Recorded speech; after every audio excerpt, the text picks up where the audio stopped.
ദൈവനാമത്തിന് മഹത്വമുണ്ടാകട്ടെ. ഇരമ്യാ പ്രവാചകന്റെ പുസ്തകം 5-ാം അധ്യായം 1 മുതൽ 5 വരെയുള്ള വാക്യങ്ങളാണ് നമ്മൾ നോക്കുന്നത്.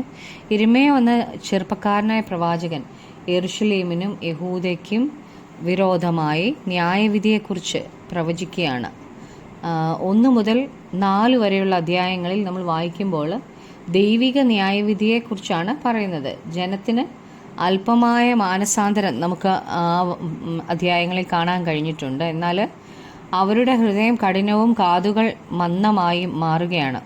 ഒരു പ്രസംഗം കൊണ്ട് ആ ജനത്തിന് മാനസാന്തരം ഉണ്ടായിരുന്നെങ്കിൽ ഒരൊറ്റ അധ്യായം കൊണ്ട് ഇരമ്യാ പ്രവാചകന്റെ പുസ്തകം കഴിഞ്ഞേനെ. എന്നാൽ അത് സംഭവിച്ചില്ല. അതുകൊണ്ട് ഈ 5-ാം അധ്യായത്തിലും ഇരമ്യാ പ്രവാചകൻ ഈ ജനത്തിന് ന്യായവിധിയെക്കുറിച്ച് മുന്നറിയിപ്പ് നൽകുകയാണ്.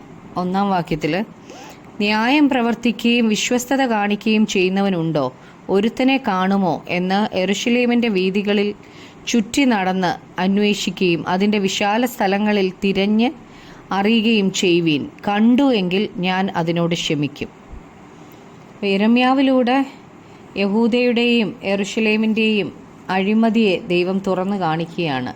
യെരുശലേമിലൂടെ നടന്ന് വീഥികളിലും വിശാല സ്ഥലത്തും ചന്തയിലും എല്ലായിടത്തും നടന്ന് വിശ്വസ്തനായ ഒരാളെയെങ്കിലും, ന്യായം പ്രവർത്തിക്കുന്ന ഒരാളെയോ എങ്കിലും കണ്ടുപിടിക്കാൻ കഴിയുമോ നോക്കാനാണ് ഇരമ്യാവിനോട് ദൈവം പറയുന്നത്. ദൈവം യെരുശലേമിനോട് അങ്ങനെയാണെങ്കിൽ ക്ഷമിക്കാമെന്നാണ് പറയുന്നത്. സത്യം സംസാരിക്കുന്ന വിശ്വസ്തതയുള്ള ഒരാളെ മാത്രം മതി ദൈവത്തിന്. സോദോം ഗോമോറ നശിപ്പിക്കാൻ നേരം അബ്രഹാം ദൈവത്തോട് ഇതുപോലെ തന്നെ ചോദിച്ചു, ദൈവത്തോട് അപേക്ഷിച്ചു. കുറച്ച് നീതിമാന്മാരെങ്കിലും ആ പട്ടണത്തിലുണ്ടെങ്കിൽ ദൈവം ആ പട്ടണത്തോട് ക്ഷമിക്കണം എന്ന് അബ്രഹാം ദൈവത്തോട് ചോദിച്ചു. യിരെമ്യാവ് എല്ലായിടത്തും പോയി ഒരു നീതിമാനെങ്കിലും ഉണ്ടോ എന്ന് നോക്കണം. ഒരാളെ കണ്ടു കിട്ടിയാൽ ദൈവിക ന്യായവിധിയിൽ നിന്ന് ദൈവം അവരെ വിടുവിക്കും. 2-ാമത്തെ വാക്യത്തിൽ, യഹോവയാണ് എന്ന് പറഞ്ഞാലും അവർ കപടമായിട്ടത്രേ സത്യം ചെയ്യുന്നത്. ദേശത്ത് ഒരുപാട് ആത്മീയരെന്ന് അവകാശം പറയുന്നവരെ ഇരമ്യാവിന് കാണാൻ കഴിയും. എന്നാൽ അവരിലും ആരിലും ദൈവത്തെ ആത്മാർത്ഥമായിട്ട് അന്വേഷിക്കുന്നവരാരുമില്ല. പുറമേ മാത്രമേ അവർക്ക് ആത്മീയതയുള്ളൂ. അവർ കപട ഭക്തന്മാരായിരുന്നു. 3-ാമത്തെ വാക്യത്തിൽ, യഹോവേ, നിന്റെ കണ്ണ് വിശ്വസ്തതയല്ലയോ നോക്കുന്നത്? നീ അവരെ അടിച്ചുവെങ്കിലും അവർ വേദനപ്പെട്ടില്ല. നീ അവരെ ക്ഷയിപ്പിച്ചുവെങ്കിലും അവർക്ക് ബോധം കൈക്കൊള്ളുവാൻ മനസ്സില്ലായിരുന്നു. അവർ തങ്ങളുടെ മുഖം പാറയേക്കാൾ കടുപ്പമാക്കി. മടങ്ങി വരുവാൻ അവർക്ക് മനസ്സില്ലായിരുന്നു. യിരെമ്യാ ഇവിടെ പറയുന്നത്, ഈ ജനം വിശ്വസ്തതയെ ആഗ്രഹിക്കുന്നതേയില്ല. എന്നാൽ ദൈവത്തിൻ്റെ കണ്ണ് വിശ്വസ്തതയാണ് അന്വേഷിക്കുന്നത്.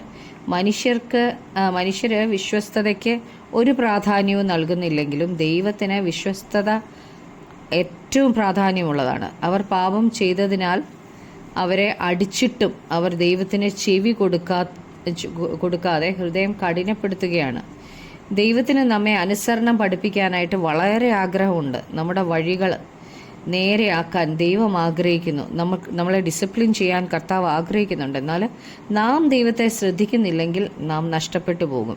നാം പ്രശ്നത്തിലായിത്തീരും. 4-5 വാക്യങ്ങൾ വായിക്കുമ്പോൾ, അതുകൊണ്ട് ഇവർ അല്പന്മാർ, ബുദ്ധിഹീനർ തന്നെ. അവർ യഹോവയുടെ വഴിയും തങ്ങളുടെ ദൈവത്തിൻ്റെ ന്യായവും അറിയുന്നില്ല. ഞാൻ മഹാന്മാരുടെ അടുക്കൽ ചെന്ന് അവരോട് സംസാരിക്കും. അവർ യഹോവയുടെ വഴിയും തങ്ങളുടെ ദൈവത്തിൻ്റെ ന്യായവും അറിയും എന്ന് പറഞ്ഞു.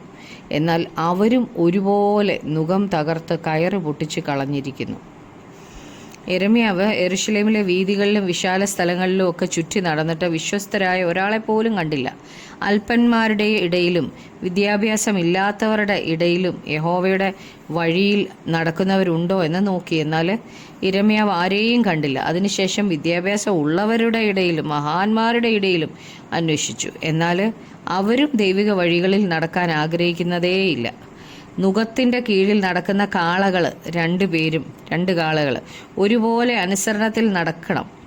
എന്നാൽ അവർ 2 നുകം തകർത്ത് കയറ് പൊട്ടിച്ചു കളഞ്ഞാൽ അവയെക്കൊണ്ട് ഒരു പ്രയോജനവുമില്ല. അതുപോലെ തന്നെ യഹൂദയിലും യെരുശലേമിലെയും മഹാന്മാരും അല്പന്മാരും എല്ലാം ദൈവത്തിന് കീഴ്പ്പെട്ട് നടക്കാതെ അവനവൻ്റെ ഇഷ്ടത്തിന് അനുസരിച്ച് നടക്കുകയാണ്. നമുക്ക് പ്രാർത്ഥിക്കാം. കർത്താവേ, ഞങ്ങൾ വായിച്ചല്ലോ, യഹോവയാണ് എന്ന് പറഞ്ഞാലും അവർ കപടമായിട്ട് അത്രേ സത്യം ചെയ്യുന്നത് എന്ന്. കർത്താവെ, അങ്ങയുടെ നാമത്തെ വൃഥാവായിട്ട് എടുക്കാൻ ഞങ്ങൾക്കിടയായി തീരരുതേ. കർത്താവെ, ഞങ്ങളിലുള്ള എല്ലാ കപടതകളും മാറ്റി കർത്താവെ, ഉള്ളതുപോലെ ഞങ്ങളെ അറിയുന്ന കർത്താവിൻ്റെ മുമ്പിൽ കർത്താവെ, സകലതും നഗ്നവും മലർന്നും ഇരിക്കുമല്ലോ കർത്താവെ. യേശുവേ, അപ്പാ, അങ്ങയുടെ മുന്നിൽ കീഴ്പ്പെടുവാൻ കർത്താവെ, അനുസരണത്തിൽ കർത്താവെ മുന്നോട്ട് ജീവിക്കുവാൻ കർത്താവെ, അങ്ങയുടെ വചനത്തിൽ വിറയ്ക്കുവാൻ ഞങ്ങളെ സഹായിക്കണമേ. പരിശുദ്ധാത്മാവിനെ അധികമായി തരണമേ. യേശു ക്രിസ്തുവിൻ്റെ നാമത്തിൽ ചോദിക്കുന്ന കൃപയോടെ കേൾക്കണമേ. ആമേൻ.